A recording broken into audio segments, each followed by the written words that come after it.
धर्म के लिए भावना की नहीं, बल्कि अपने कर्तव्य के ज्ञान की आवश्यकता है।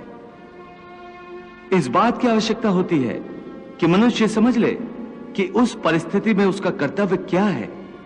भावना तो कई बार कर्तव्य के रास्ते में आ जाती है, मनुष्य को कमजोर कर देती है।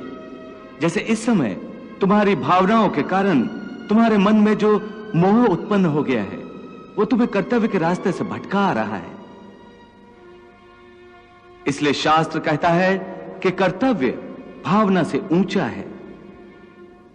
अभी तुमने बड़े ज्ञानियों जैसे तर्क किए कि कर्म के लिए कोई प्रेरणा होनी चाहिए और प्रेरणा के लिए कोई भावना आवश्यक है। ये सारे तर्क मोह जनित हैं। रिश्ते नातों के मोह ने तुम्हारी बुद्धि को धूमिल कर दिया है, इसलिए तुम्हें सत्य दिखाई नहीं दे रहा।